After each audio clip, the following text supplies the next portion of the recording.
पिछला पूरा हफ्ता टीएलपी के ऊपर बात होती रहेगी और उम्मीद है कि इस हफ्ते भी टीएलपी फोकस में रहेगी सोशल मीडिया में मेन स्ट्रीम पब्लिक डिस्कोर्स के अंदर और उसके साथ साथ पीटीआई। लेकिन एक मसले पे बात नहीं होगी ना तो जो जाएगी कि जो नेशनल असेंबली की पब्लिक अकाउंट्स कमेटीज हैं उनकी मीटिंग्स भी काफ़ी सारी हैं और बड़ी इंपॉर्टेंट मीटिंग है प्राइवेटाइजेशन से मुतल्लिक भी मीटिंग्स हैं उसके ऊपर नहीं करेंगे क्योंकि कौमी मफाद का मसला है। इसके ऊपर ना सियासी जमातों की कोई हिकमत अमली है ना हमारी हिकमत अमली है। तो नैरेटिव्स विद आमिराना में हम भी बात करेंगे टीएलपी की, लेकिन एक बिल्कुल अलग हवाले से, क्योंकि ये जो टीएलपी की बंदिश है इसके 3 पहलू हैं। पहला कि ये जो इसको बैन किया गया और इसके बाद इसकी सियासी हैसियत क्या है, उसका प्रोसेस क्या है, जो इसका इकलौता मेंबर है नारोवाल से पंजाब असेंबली में, उसका फ्यूचर क्या है। दूसरा सवाल ये कि टीएलपी का जो वोट बैंक है, अगर ये इलेक्शन कमीशन से जो है तहलील हो जाती है, तो फिर उसका वोट बैंक जाएगा कहाँ? क्या ये बरेलवी वोट बैंक था या ये मज़हबी वोट बैंक था? ये था तो क्या था और जाएगा कहाँ? और तीसरा इम्पोर्टेंट कंपोनेंट ये कि मज़हबी सियासत के रुझान क्या हैं और बरेलवी इसमें कर क्या रहे हैं और क्या करते रहे हैं? सबसे इम्पोर्टेंट बात कि ये जो टीएलपी को बैन किया गया, उसमें बात शुरू हो गई और हमारे जो कुछ मौकर कौमी अखबारात हैं, वो भी अपने दारियों में कह रहे हैं और शक का इज़हार कर रहे हैं, रियासत की नीयत के ऊपर कि ये मुकम्मल तौर पे शायद बैन नहीं हुई, रियासत दोबारा से जो है, वो इसको रिवर्स कर लेगी अपने डिसीजन को। एक पुराना आर्टिकल जो पिछले जब इसको ख़त्म किया गया था इसकी बंदिश को, फ़ाहद हुसैन का आर्टिकल सबूत के तौर पे पेश किया जा रहा है। लेकिन सबसे अहम बात ये है कि किसी तंज़ीम को बैन करना, वो एक अलग से प्रोसेस है और किसी तंज़ीम को जो है वो सियासी पार्टी के तौर के ऊपर से उसका स्टेटस ख़त्म करना, उसको तहलील करना, एक अलग से प्रोसेस है।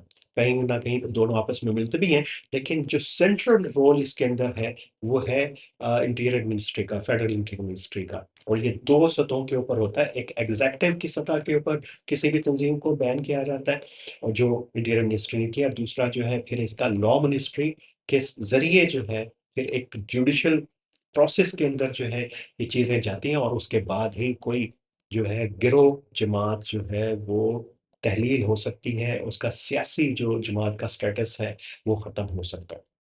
तो थोड़ी-सी वज़ाहत है जो मैं चाह रहा हूँ कि उसको हम कर लें। उसके अंदर जो है कि ये जो 212 जो सेक्शन है इलेक्शन एक्ट 2017 का, वो मुतल्लिक है पॉलिटिकल पार्टीज़ की तहलील से मुतल्लिक।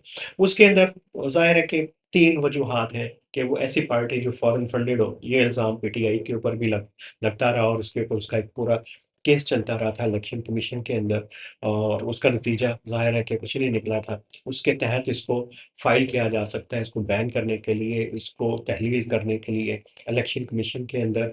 और दूसरा इसके कि ये किसी दहशतगर्द उसमें हो, मुल्क की सालमियत के खिलाफ काम कर रही हो और पाकिस्तान की जो वक़ार के मुनाफ़ी हो और उसमें टेररिज़्म भी उसके अंदर शामिल है। तो अब होता क्या है? तो इसके अंदर जो है ये प्रोसेस जो है इसको इलेक्शन कमीशन में इस तरीके से नहीं हो सकता कि इसको फ़ौरन जाके अप्लाई कर दें कि हुकूमत ने कहा है, इलेक्शन कमीशन ने सोचा है कि उसको अप्लाई कर दें। तो उसमें जो है आर्टिकल 17(2) जो है कॉन्स्टिट्यूशन का, वो फेडरल गवर्नमेंट को ये इख्तियारात देता है कि सुप्रीम कोर्ट के पास वो मैटर को ले जाए और उसमें जो है इंटीरियर मिनिस्ट्री जो है अप्रोच करती है लॉ मिनिस्ट्री को और उसमें रेफ़रेंस लॉ मिनिस्ट्री दायर करती है रेफ़रेंस सुप्रीम कोर्ट के अंदर और ये 15 दिन के अंदर जो है गवर्नमेंट ये दायर कर सकती है ये रिट और फिर ये सुप्रीम कोर्ट जो उसका रिव्यू करती है, कंडक्ट देखती है सियासी पार्टी का और फिर फाइनली जो है उसको पार्टी को डिसॉल्व कर दिया जाता है और उसके जितने भी मेंबर हैं डी-सीट हो जाते हैं, हाउस बाई असेंबली के अंदर हो या वो हो उसमें नेशनल असेंबली के अंदर।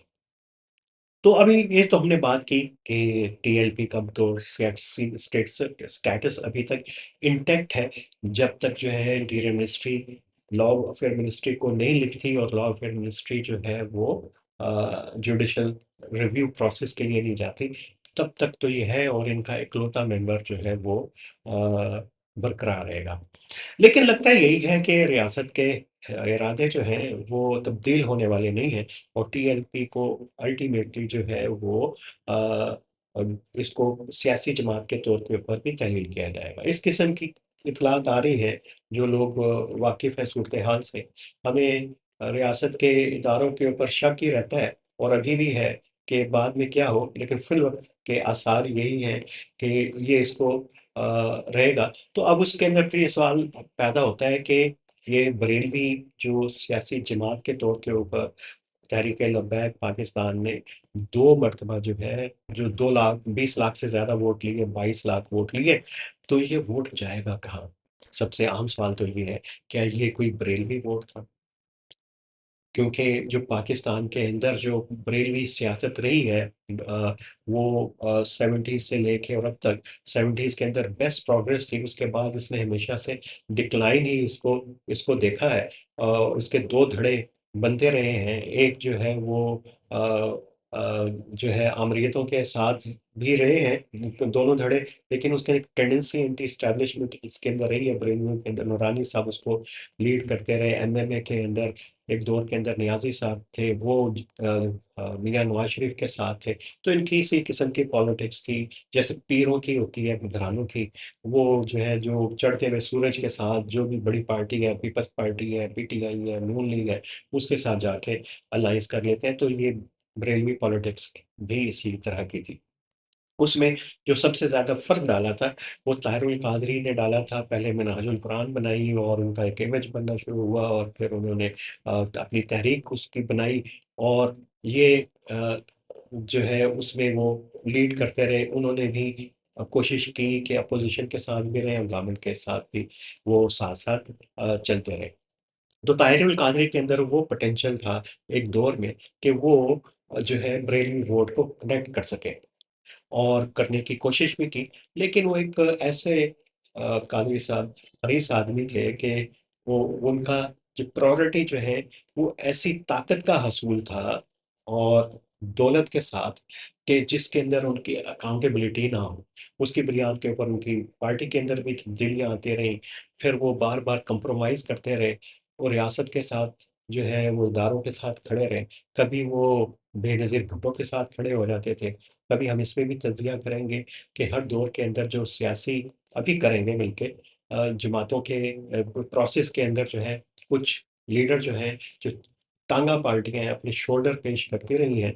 जब दिल किया वो उन्होंने सियासी मज़ाहमती क़ुव्वतों को किया और जब दिल किया तो वो उन्होंने अपना उनके कंधे से हाथ उठा के वो जो है एस्टेब्लिशमेंट को अपना कंधा पेश कर दिया।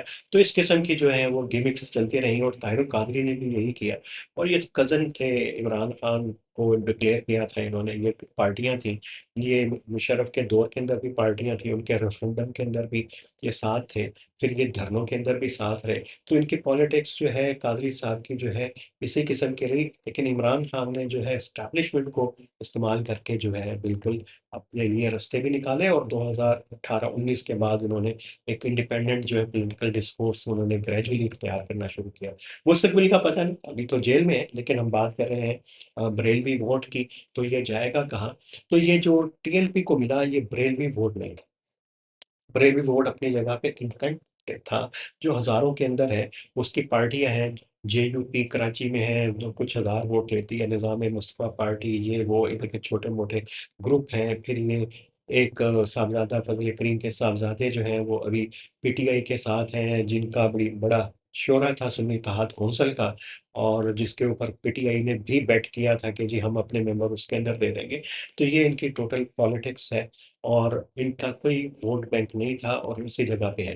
टीएलपी ने बुनियादी तौर के ऊपर एक असबियत का वोट इकट्ठा किया, यहाँ पे एक्सप्लॉइट किया और कनेक्ट किया उसने उस नफ़रत को, असबियत को, जो एक मज़हबी नैरेटिव के गिर्द घूमती थी और वो एक्सट्रीमिज़्म जो पनप रहा था पंजाब के अंदर, बाकी जो मसलक हैं उनके अंदर सेक्टेरियन, तो वो एक सेंटिमेंट यहाँ पे था अ, और वो कनेक्ट हुआ, टैप हुआ, वो जाके टीएलपी के साथ हुआ। अब अगर ये टीएलपी खत्म हो जाती है, तो ये वोट जो है मज़हबी वोट नहीं है। ये वोट जो है ये किसी ब्रेनवी सियासी जमात को कई वजूहात की बिना पे नहीं जाएगा। ज़ाहिर है कि तो वीक है, उनका इंफ्रास्ट्रक्चर वीक है और ना वो सियासी तौर पे इतनी मोतबर जमातें हैं कि ये वोट जाए। और ये भी ज़्यादा इम्कान है कि ये वोट शायद पीएमएलएन को भी नहीं जाएगा, क्योंकि पीएमएलएन के दौर के अंदर ये सब कुछ हुआ। फिर जब मुमताज़ कादरी को जो फांसी लगी थी, वो उनके दौर के अंदर हुआ।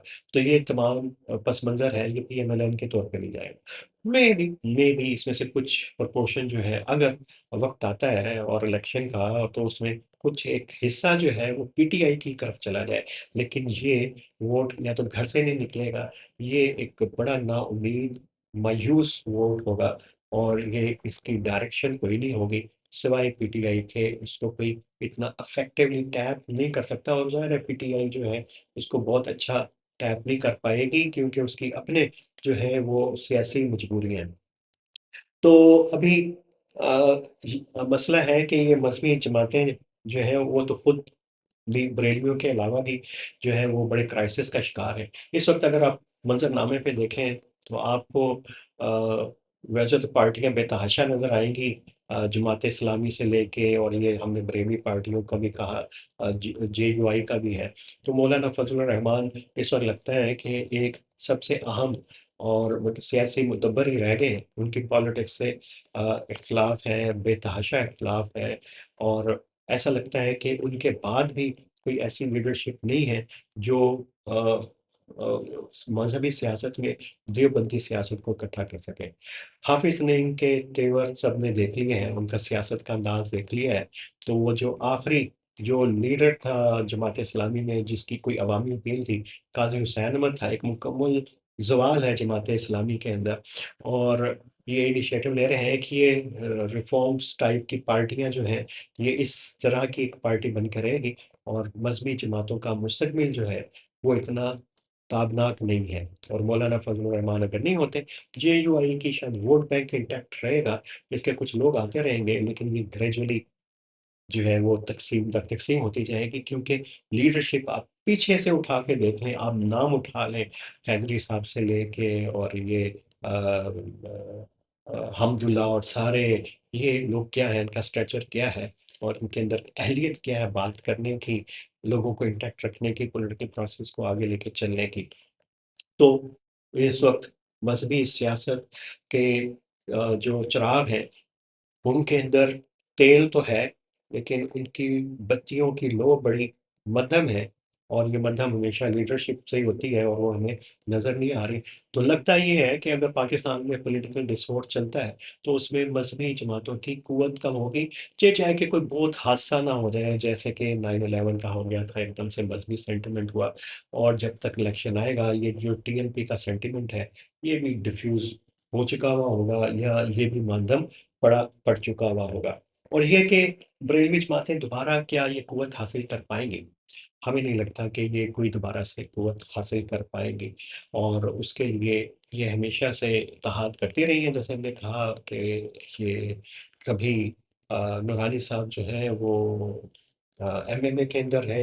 एमएनए जो है वो सुनहरा दौर था मज़हबी सियासत का पाकिस्तान में और उसमें कभी वो बीबी के साथ भी रहे, बेनज़ीर भुट्टो के साथ भी रहे और लेकिन मैक्सिमम जो है बरेलवी पॉलिटिशियंस जो हैं, वो ताबेदार रहे हैं रियासत के एस्टेब्लिशमेंट के, इनके इदारों के। और अभी हमने देखा भी कि जब टीएलपी की बंदिश की बात हुई तो कुछ मशाइख उलमा की कॉन्फ्रेंसें हुई, उसमें सब आए और बड़ी तकरीरें की।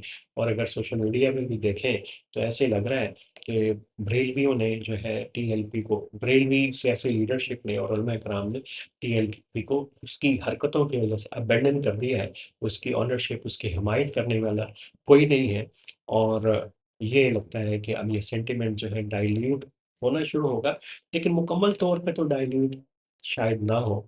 इसकी एक कोई अगली फ़ॉर्म भी बन सकती है, लेकिन उसको टैप करने के लिए कोई ऐसा प्लेटफ़ॉर्म नज़र नहीं आ रहा है, टीएलपी के अपने अलावा कि इसके अंदर से कोई ट्रांसफ़ॉर्मेशन हो और कोई तब्दीली आए। तो ये इसके अंदर से कुछ लोग उठें और ये इसके ज़हरीले प्रोपेगेंडे के ऊपर जो है कैपिटलाइज़ करके दोबारा से इसको नई शनाख्त देने की कोशिश करें और इसको एक गुडी-गुडी तंज़ीम बनाने की कोशिश करें, जो एस्टेब्लिशमेंट के साथ भी चलती है और अपना टॉक्सिक और ज़हरीला प्रोपेगेंडा नैरेटिव्स उनको भी साथ लेके चले, क्योंकि रियासत को टीएलपी के ज़हरीले प्रोपेगेंडे से मसला नहीं है, उसको इसकी कुव्वत से मसला है, जिसको बार-बार जिसका इज़हार करते थे, जो पुलिस को दिखाते थे, इदारों को दिखाते थे, इंतज़ामिया को दिखाते थे और रियासती निज़ाम को मफ़लूज करते थे। तो इस हफ्ते में टीएलपी का सियासी स्टेटस जो है ज़ेर बहस रहेगा और उसके अलावा पीटीआई के बारे में हमने कहा कि पीस जरगा हो रहा है, वो भी सिक्योरिटी से जुड़ा हुआ है। वो अफ़गानिस्तान के हवाले से, अमन-ओ-अमान के हवाले से, कुछ दहशतगर्दी के हवाले से, ये एक उड़ान भरने की कोशिश कर रहे हैं नए वज़ीर आला। अब देखेंगे वो क्या है, जमात-ए-इस्लामी अपना काबिल बनो चला रही है। तो मैदान खाली है हुकूमत के लिए, फ़िलहाल कोई चैलेंज नहीं है और जो गवर्नेंस की कानून साज़ी के मसाइल हैं, ओवरसाइट है कॉन्स्टिट्यूशनल, उसके ऊपर किसी का ध्यान नहीं है। ये हम बार-बार रिमाइंडर देते रहेंगे, याद करवाते रहेंगे कि सियासी कुव्वतों की, जमातों की जो पार्लियामेंट में है, उनकी बुनियादी ज़िम्मेदारियाँ क्या हैं और वो क्या कर रही हैं। और अगले हफ्ते से हम आपको तफ़सील से बताया करेंगे कि इस हफ्ते में कौन-कौन सी स्टैंडिंग कमेटी जो है मिल रही है और किस किस्म के लीगल और आईनी प्रोसेसेस हो रहे हैं और कैसे ट्रांसपेरेंसी के ऊपर चेक चल रहा है, अपोज़िशन का, हुकूमत का और कैसे परफ़ॉर्मेंस चल रही है, ये भी। लेकिन अगले मंडे से आज के लिए मंडे पॉलिटिक्स इतना है।